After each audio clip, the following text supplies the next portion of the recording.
Binge the full week of The Ray Taylor Show ad-free over at inspireddisorder.com/plus. This is The Ray Taylor Show. Welcome to The Ray Taylor Show, where I bring you reviews of the latest TV shows and movies, as well as classic and foreign films. I'm your host, Ray Taylor, and on this podcast, I'll be talking about all things film and television. Whether you're looking for a new show to binge or want to know if that blockbuster is worth the trip to the theater, or just want to hear my thoughts on a classic or foreign film, I've got you covered. So join me every Monday, Wednesday, and Friday for new episodes, and let's dive into the world of film and television together. On today's episode, I am finally talking about the newest Martin Scorsese film, Killers of the Flower Moon. Came out last year, 2023, of course, directed and written by Martin Scorsese, co-written by Eric Roth, based on a book written by David Grann. This movie starring Leonardo DiCaprio, Robert De Niro, Lily Gladstone, Jesse Plemons, amongst many other great actors with some surprising cameos. In this movie, when oil is discovered in 1920s Oklahoma under Osage Nation land, the Osage people are murdered one by one until the FBI steps in to unravel the mystery. This was a movie that I had mixed feelings on going in. First off, I wasn't the biggest fan of Scorsese's last film, The Irishman. Did not like that movie. Would like to go back and rewatch it, but wasn't a big fan of it. I thought the de-aging stuff on De Niro was garbage. I had other issues. The length is another issue, which coming into this movie, being another film, not only by Scorsese, but by what seems to be a trend in many directors, especially the older variety of directors, James Cameron being another one. I'm not a big fan of this trend where movies are over 2 hours, and this one clocking in at about 3.5 hours. So not looking forward to that going into this movie. However, I do love this Scorsese movie. I do love it in general. It's a great movie. I mean, I didn't have any issues with this movie, and the things that made me nervous weren't an issue. Obviously, no de-aging in this. The 3.5 hour runtime wasn't an issue. So I do love Scorsese movies in general. I love them. I love DiCaprio and De Niro in films. I think they're both great actors, although De Niro, in his older age, has done a lot of just movies for the sake of getting a paycheck, it seems like, and not really putting on a performance that we would get through something that was directed by Scorsese. I also love Lily Gladstone. I've seen her in Reservation Dogs. I don't know if I've seen her in anything other than Reservation Dogs and this movie, but I loved her in her small part of Reservation Dogs. So going into this movie, I had mixed anticipation for this film. For a film that's 3.5 hours long, but it's a movie I needed to watch, as there are still a handful of movies that I need to watch, I want to watch before I make my top 5 movies, our top 5 list of my favorite movies of 2023, which will be part of my top 5 podcast, which is a podcast that comes out every Sunday where I rank movies in a variety of categories. I will be doing my top 5 movies of 2023 very soon. But like I said, a few movies that I still need to get around to, this being one of them. And with all of that said, I do love this movie. I was along for the entire ride, and the final third, which in this movie is more than an hour long, the final third really kind of gave me a shot of energy, which is needed in a movie that's almost 4 hours long, closer to 4 hours than 2 hours. And I don't think ultimately, despite the fact that I do like this movie a lot, I love this movie, I don't think it will ultimately make my top 5 list. I mean, I still haven't gone over the list, but you never know. But even if it doesn't make my top 5 list of the year, because only 5 years out of a year full of movies is a difficult thing, and the films I choose tend to be movies that resonate with me on a personal level and not just an artistic achievement or technical type of a level. So we will see. But this movie did make me want to go back into Scorsese's filmography and fill in a lot of the blind spots that I have, because I haven't watched all of his more recent films. I haven't watched all of his more classic films. So, but I've seen the bulk. I've seen the important ones. I've seen the big ones. So this made me want to go back, dive back in. You know, I was scared that maybe Scorsese maybe lost a step, as some older directors do. They tend to fall off or get preoccupied with doing things that make their films worse, which I thought was what he was going to start doing after The Irishman, you know, dabbling in special effects in that way. And I was, you know, I was concerned. You never know. But this movie made me want to go back and really just watch more of his films. And I would recommend this movie, right, if you're a fan of anyone that's involved with this movie. DiCaprio, De Niro, Gladstone, Scorsese. If you're a fan of anybody involved, then you will probably like this movie as well.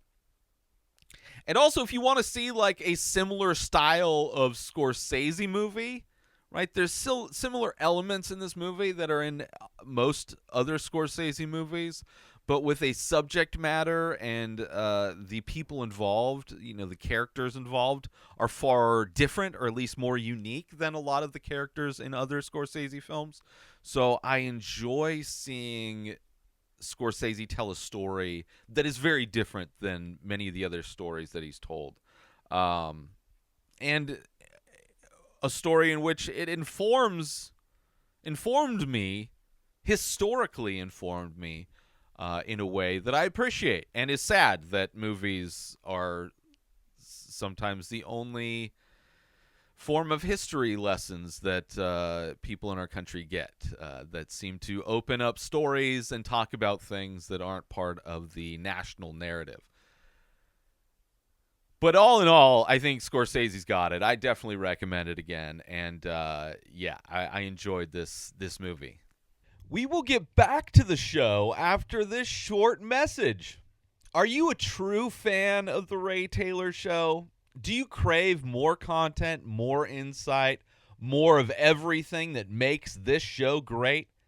Then Inspired Disorder Plus is exactly what you need. For only $5 a month, transform your listening and viewing experience into something extraordinary. No more waiting, no more ads. Enjoy the full week of episodes of The Ray Taylor Show in both audio and video formats, completely ad-free. But that's just the beginning. You'll get access to early access to the Many Faces series, dive into extensive live painting archives. You also get to enjoy deals and discounts only available to our members. The perks don't just stop there. Delve into the expansive back catalog of over 14 shows with 618 episodes. Get personal with Ray Taylor through his blog, through my blog. Expand your horizons with my creative writing section, and participate in the AMA sessions where your questions bring to life our community. Ready to step up your game? Visit inspireddisorder.com/plus and join our exclusive club. It's not just content, it's an experience. See you on the plus side. Now let's get back to the show. And maybe this movie could have been shorter, right? But I would say instead of cutting it down, this story should have almost been told in a miniseries. Like this story could have been longer. Like if they had turned this 3.5 hours, they could have turned this into like a 3 or 4 hour long miniseries. Easily turn it into a miniseries. And I would have loved it, right? A 3-part miniseries. Each part is like, an hour and a half long. Give you a little bit more room to work with Scorsese. But I think there's a stigma that a lot of older directors have, and it's something that I see in podcasters also.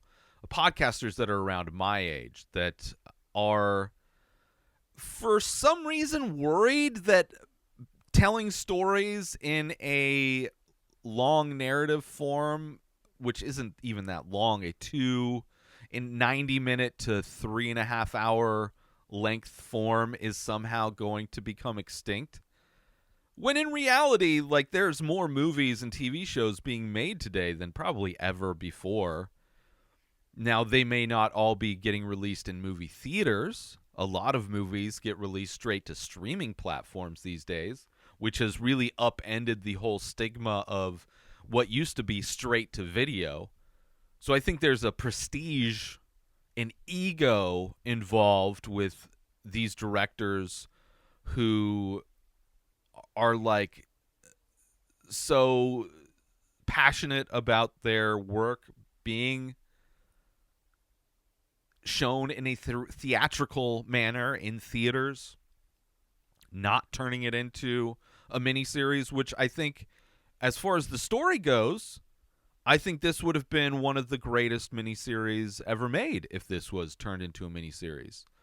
But then as a film, it's a great film, but it's, I think the 3.5-hour runtime hurts it. I think it hurts it in that it won't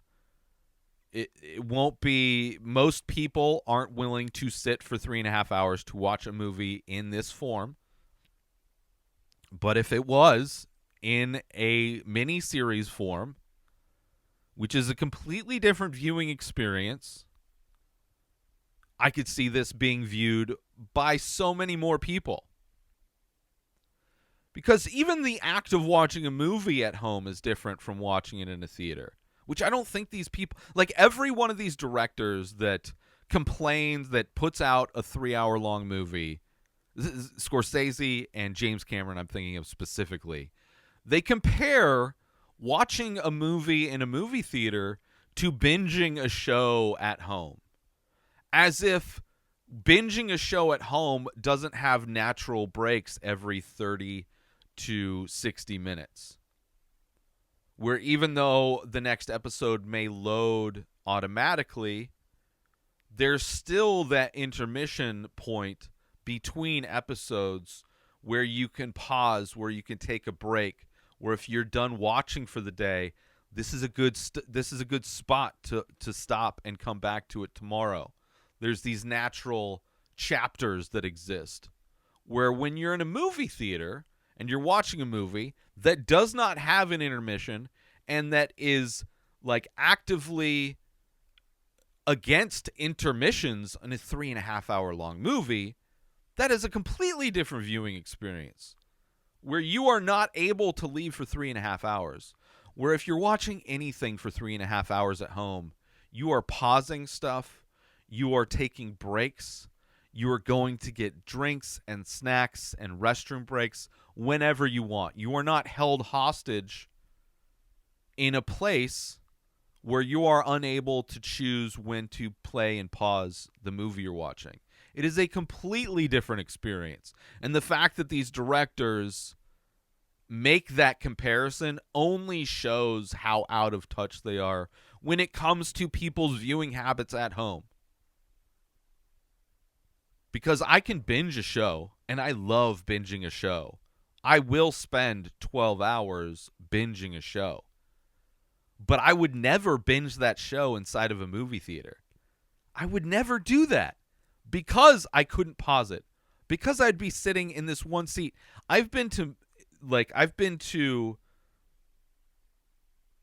film festivals where you're watching movie after movie after movie, and there are breaks in between those movies. There are breaks in between every 90 to 60 minutes. But you're there watching a total of 6-8 hours of movies. It's exhausting to watch a bunch of movies in a theater like that. Whereas at home, it's a completely different experience. So I would have loved to see this, as I think this story would have benefited from a longer runtime, split into segments like a miniseries. Regardless, I didn't mind the 3.5 hour long runtime. And to be fair, like, most movies are being produced, not Scorsese's movies, but most movies are being produced like they are TV shows, where they aren't just one movie, where they are all intended to be a universe. They're all intended to have multiple installments, or at least that's the hope, right? Movies have become the new pilots in a lot of ways, which is sad, because that means we're not getting as many films made that aren't potentially going to launch a universe, right? It's rare that a movie like The Holdovers, that like I reviewed last week, would be produced nowadays. It's probably done independently in a lot of ways. But that's not a movie that's opening up some universe of films, of sequels. It's a one-off. And I think most studios are hoping for a Marvel or a Star Wars, even though those properties have shown to be like there's a tipping point where they go from being these exciting things to being exhausting and too much and inconsistent, wildly inconsistent.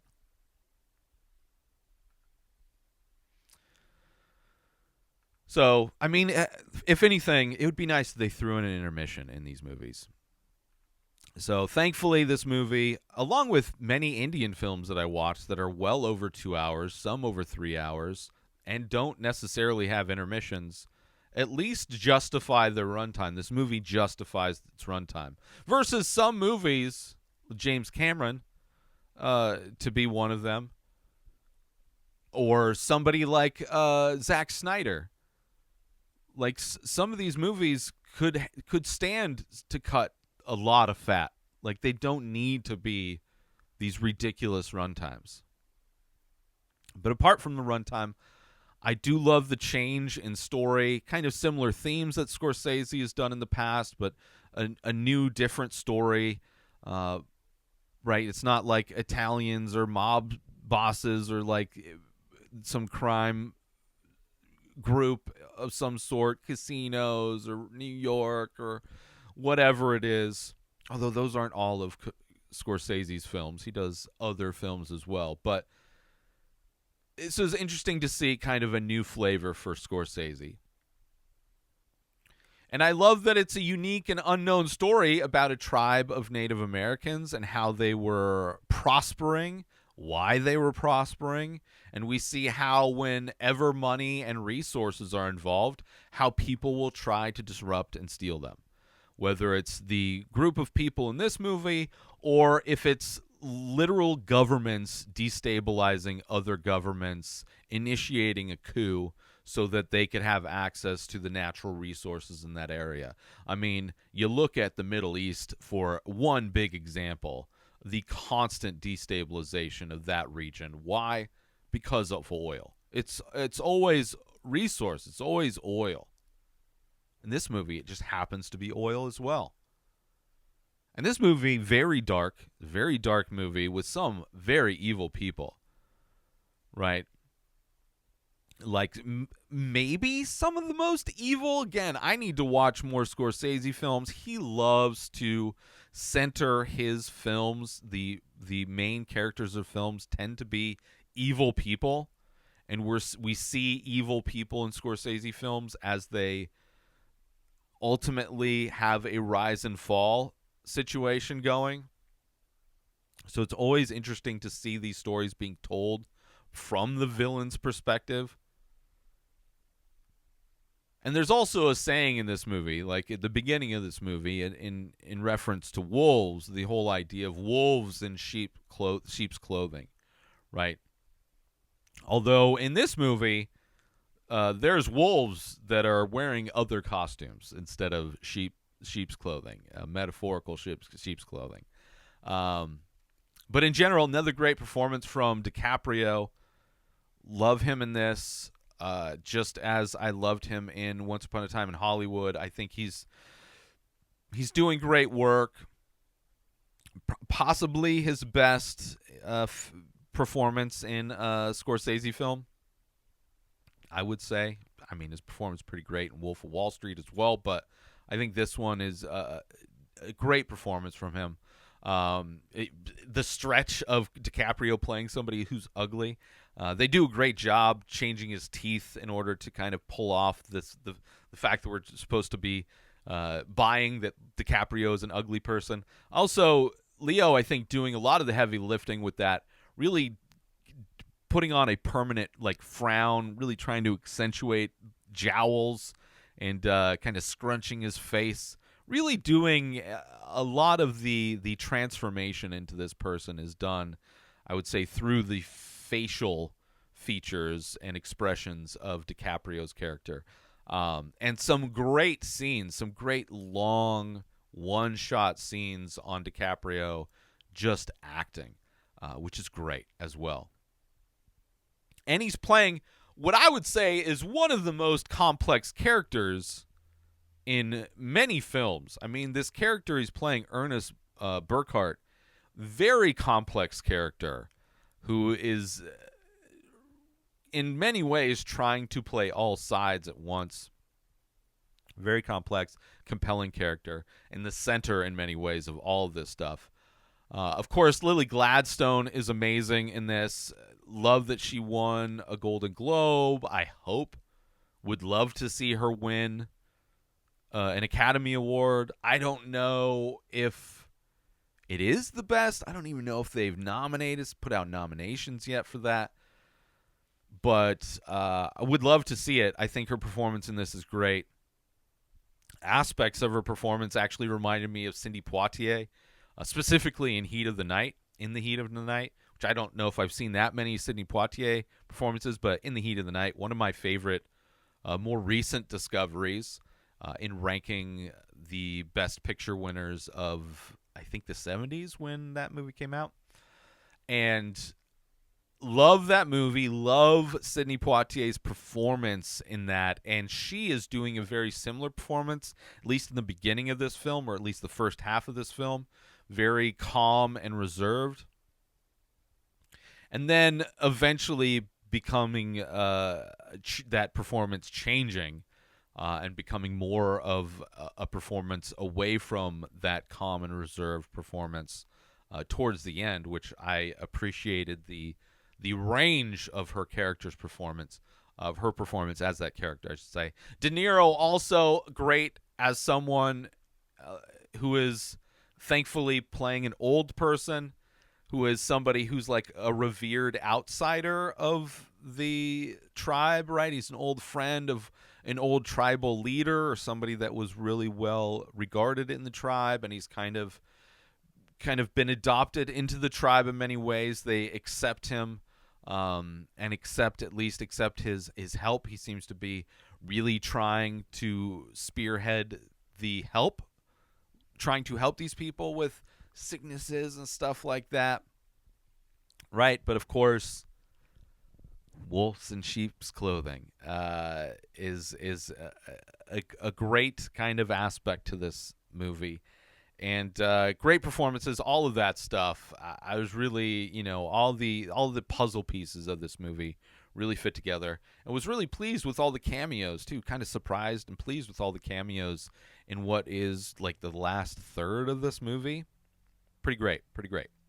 Let's take a brief interlude from our episode today. Hey, art aficionados and those who cherish a splash of creativity in their lives, I want to introduce you to something extraordinary. The Many Faces is a series that captured my heart, and I bet it will capture yours too. These aren't just paintings. They are stories told through the medium of ink on paper, each depicting an abstract, surreal face, which has its own unique essence. The artist, me, behind the series, pours my heart and soul into creating each new masterpiece every single day. And the best part, you can own one of these enchanting pieces with a price starting at just $20. That's for a 4x6 inch painting, and there's sizes and a story for everyone. Envision an original artwork from the many faces, bringing a touch of mystery and emotion to your own space. If this sparks your curiosity, don't hesitate. Explore the full collection over at inspireddisorder.com and find the piece that resonates with you.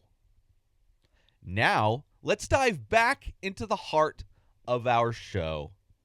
But I do want to talk about spoilers, so spoiler warning from here on out. If you don't want to be spoiled on the details of Killers of the Flower Moon, this is your warning. You have been warned. Spoiler warnings from here on out. I love that we get the history and background on the Osage as our lead, Ernest, DiCaprio's character, is reading a book about them, which is recommended by William, De Niro's character. So it's a great way for the audience to be educated, because I would imagine the majority of people have never ever heard or learned about this historical fact, which I don't even know if it's a historical fact. I didn't double check. I assume, since there's not outrage about the historical inaccuracies, which I'm sure there are, but I would imagine if this entire story was made up, there would be the right wing of this country would be up in arms about taking no, which in the comments of this movie, I will probably see the right wing people giving me their historical corrections, which they did with the Woman King as well. But in general, I think this is, for the most part, true about what happened with Osage. It would make sense. I don't know if Scorsese would necessarily fabricate this entire thing. But I love how that information is given to the audience through our main character reading a book on it. The way they wear just like the costuming is great in this as well, but specifically how the Osage women wear what I had always thought of as like blankets or textiles, like decorative textiles, wearing them as like shawls, or like some people would wear like fur coats like over their shoulder. It kind of almost has a Japanese type of a look to it, the way they wear these textiles. Beautiful. And of course you have the aspect of this where you have all this white guy being encouraged to marry for money and family ownership of the oil and the land. Like right from the beginning, you see that there's like an effort for Williams trying to convince Ernest to marry one of these Native American women in order to get their land rights, because it's this very valuable land, and the families are the only ones that have them. So it's very important which already from the beginning of this movie, it feels like William Hale, De Niro's character, has ulterior motives, despite the fact that in the beginning he's very charitable and seems very passionate about helping the Osage people. But of course, wolf in sheep's clothing. But I had no idea that there was the tribe that was so wealthy and that had like servants and butlers and drivers, like they were and that like poor white people would be trying to marry for money. It is such a unique story that you never hear about. You never hear about Native Americans being wealthy, aside from maybe more modern day people will try and say that in regards to certain tribes having casinos. But I don't think the wealth is necessarily comparable to 1920s Osage with this land.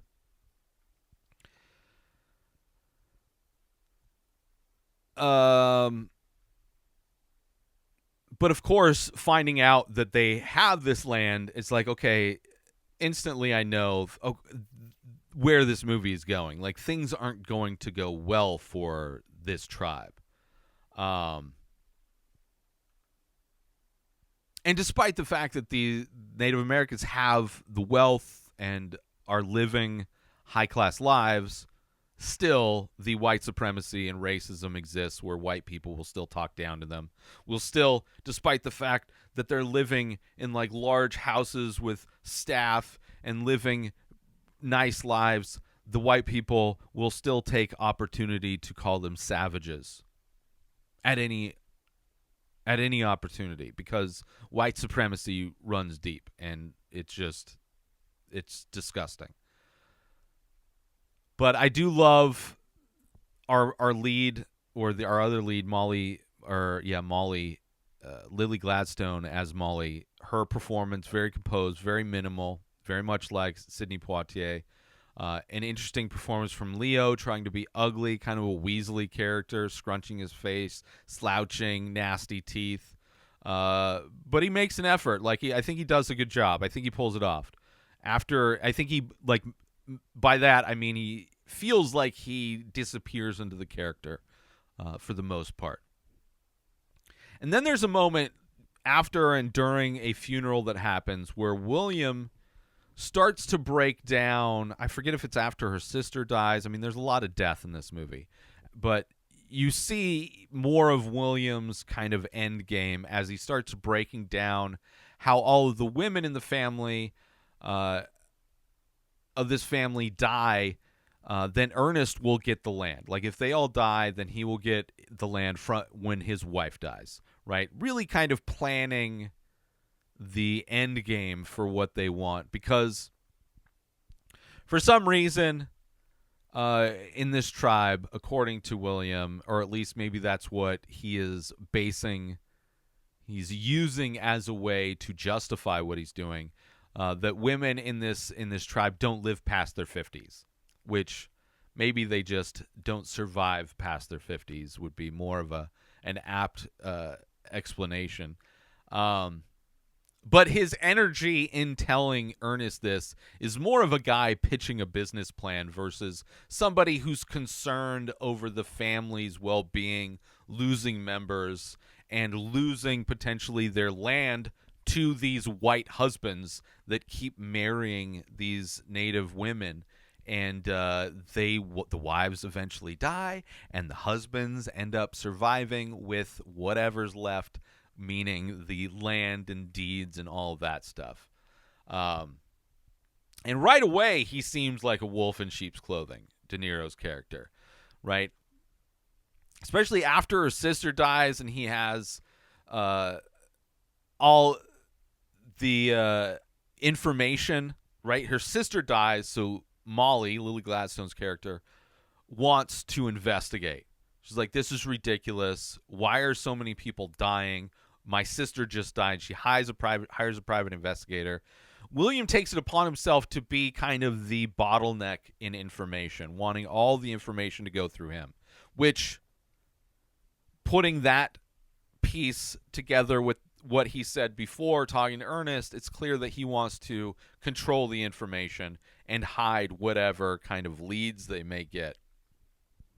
Also in this is the concern of diabetes, a big issue in this one, which, because of what's happening, sometimes it's hard to understand or believe if the diabetes is actually a thing that's happening, which makes sense.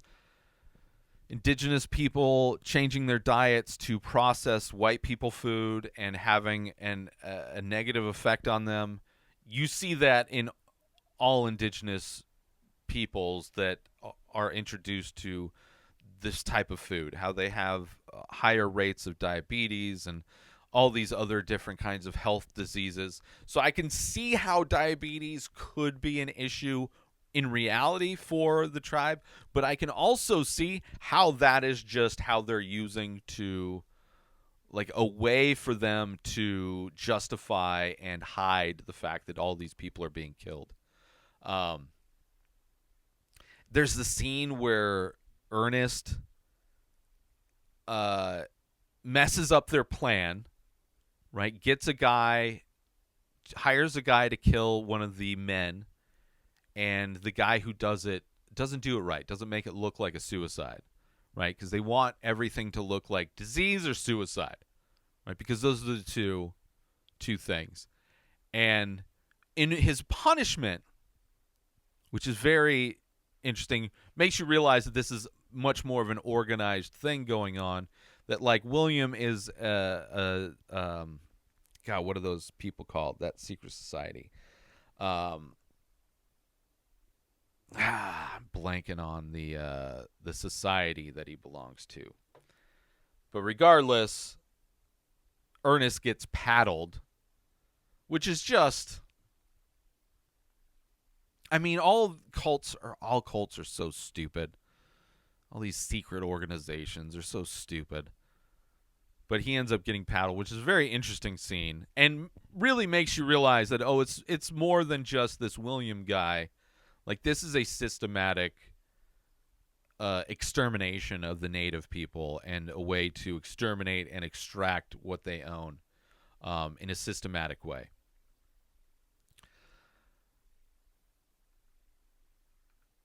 And also he starts getting all these life insurance policies. Like the insurance scams that are being done in this are like constant and so like easily identifiable as being cons, as being fraud. But I guess early days of insurance, that was a very common thing. But him getting life insurance on a guy who's suicidal, so it's like they need to keep him alive long enough to where when he does die, it will look legitimate, so he can still get his claim. And this guy is like suicidal. He's sad. He's constantly, like, when they take him in for his checkup, he's like, I'm sad all the time. What am I going to do about this melancholy? And they're like, oh, you should just go get some booze. You should just drink, because we all know booze really helps. Like, that's why there's zero depression in America, because of all the booze that's available. That's why there's no depression in the world, because everybody has access to booze. And he's like, when he leaves, he's like, I need booze, and you need to get me booze, or you need to get me a gun. Like, those are the only two options that I am willing to deal with this. Either ending it all, or drinking the remaining years of my life away. And De Niro is like, well, I can't have you killing yourself yet. I need this insurance policy because you, quote unquote, owe me money, and I want more money. You're worth more to me dead later than dead now. And part of it is this guy's shame of his wife cheating on him with somebody else. I think also his first wife was Molly. It's just a sad, sad situation. But at the heart of it, evil is within William big time, right? This guy who earned the trust of all of them, this entire tribe, when in reality, he is the cancer. He is the cancer that is killing all of them. And the facade of this guy is that he is the one person who is doing everything to try and help them, when in reality he is the one causing all of this. It's just it's absolutely it's sad, and it's evil, and it's a crazy role. And because this murder ends up, oh no, DiCaprio's character messed up earlier because of an insurance scam with his car. The time where the murder looked like a murder instead of a suicide is kind of when things start to unravel, right? You're starting to see things unraveling, which I'm like, okay, right? Let's see. I've been waiting. Like, I knew that was going to be the thing. Seeing how everything unravels. How is this organized? Kind of unique crime organization. How are they going to be exposed? And seeing it all unravel is satisfying, right? There's also a great shot that is used multiple times in the last part of this movie of this shot Scorsese has through the heat of a fire, like there's a farm being burned, again for another insurance scam. But you're seeing the way it looks is so beautiful, this shot. You're seeing like people on horsebacks, and you're seeing people, and everybody through this fire is pretending to try and put this fire out, right? Because they want to make it look like it was an accident. And it's a shot that he goes back to, and it's just such a beautiful shot. You know, it almost looks like an expressionistic animation of sorts. Like, it is just so beautiful to see the shot. And I'm glad that it's not just in one moment, that Scorsese kind of cuts back to that shot over and over again. You have the interrogation when the FBI gets involved and brings Ernest in, making him stand up the entire time after he's already drunk, getting him, making sure they got him when he was drunk, and then making him stand up the whole time, right? And him getting constantly annoyed by this fly. Another moment of great performance from DiCaprio. And then I love seeing everybody flip on each other as the FBI starts, you know, bringing people in. It's just like people are willing to, they're not going to jail for this bullshit. Especially, you know, it's so great.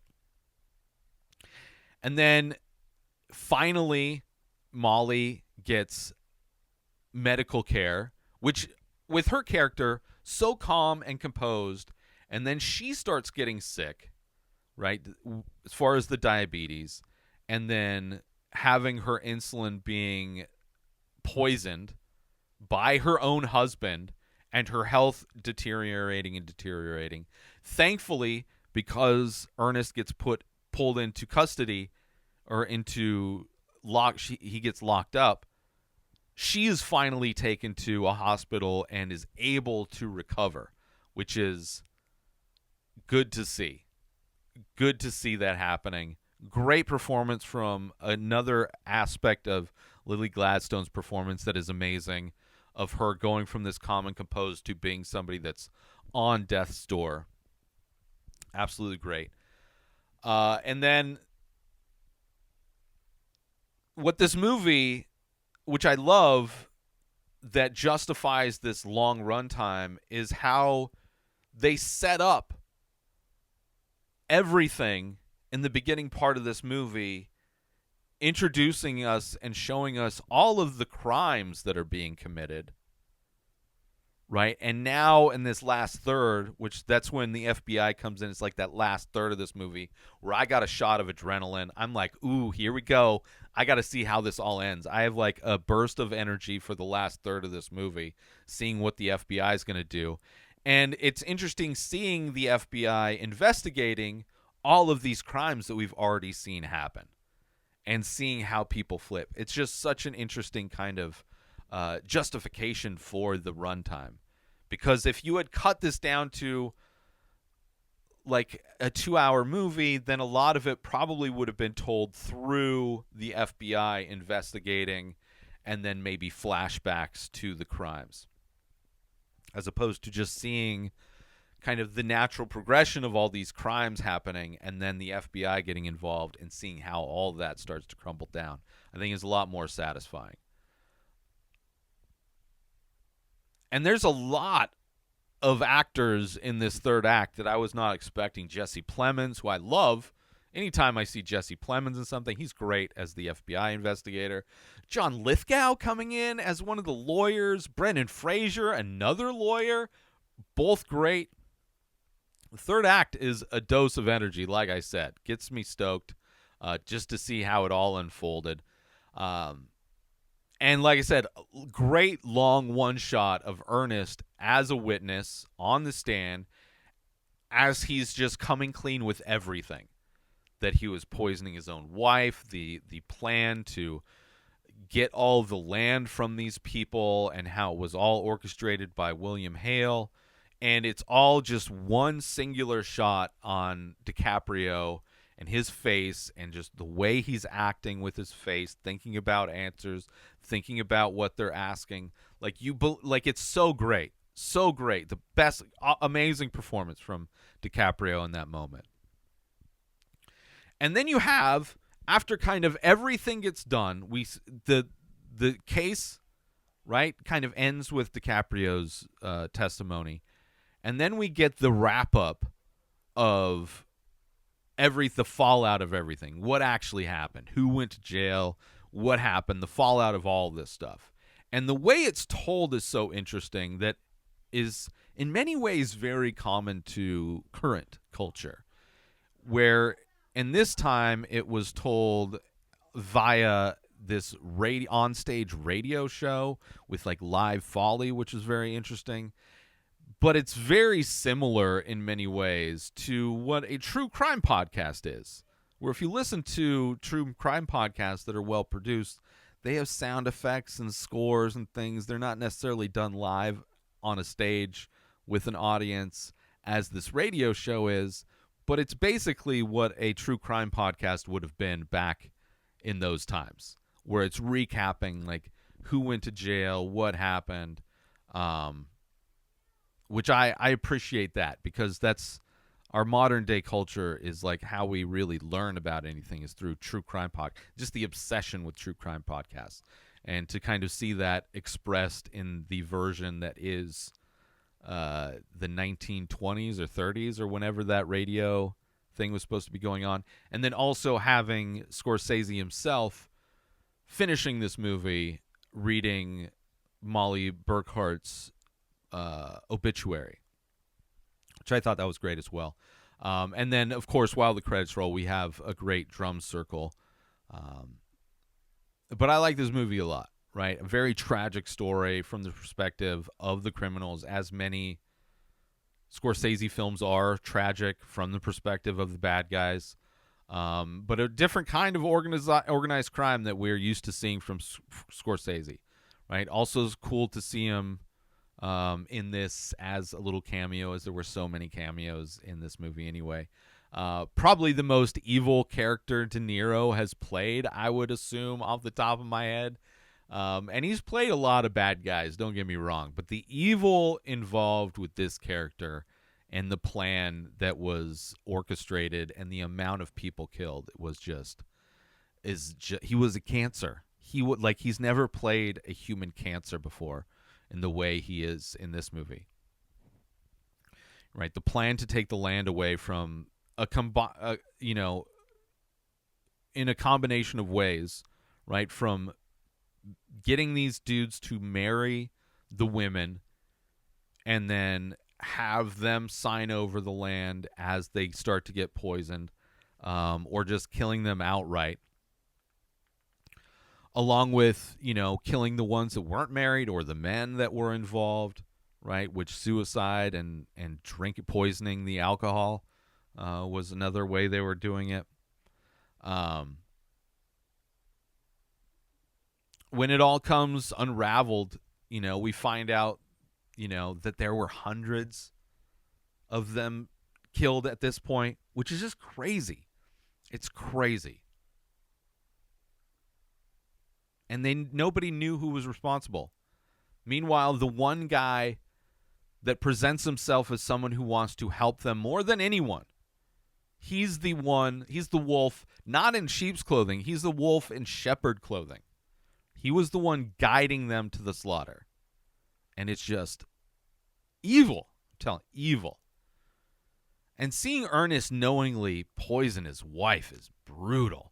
Such an interesting character in general, trying to do what's best for him in a lot of situations, but then kind of going back and forth during the whole trial situation.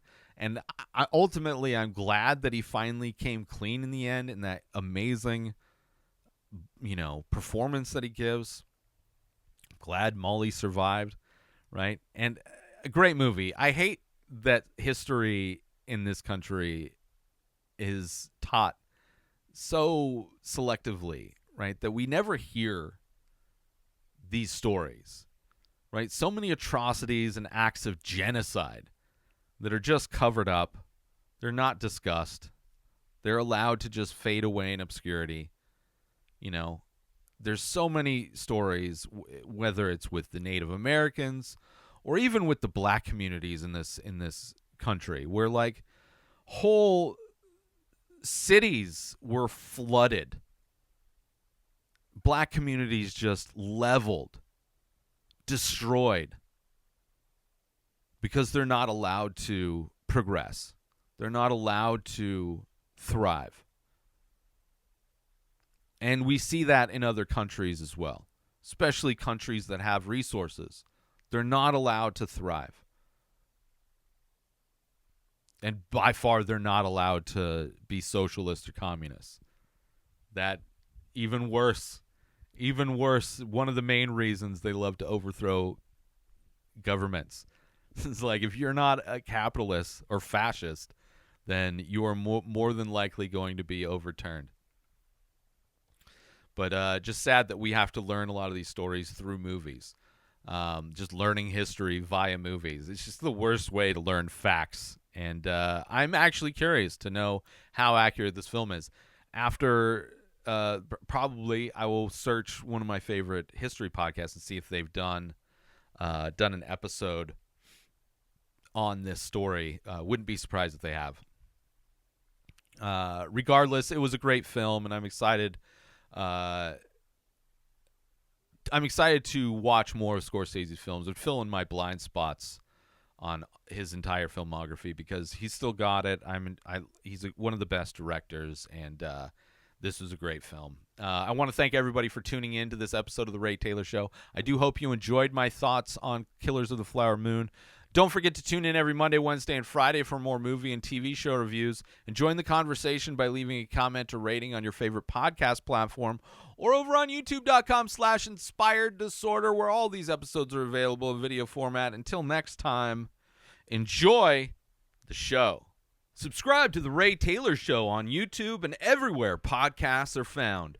Binge the full week ad-free over at inspireddisorder.com/plus. Purchase Ray Taylor Show merch over at inspireddisorder.com.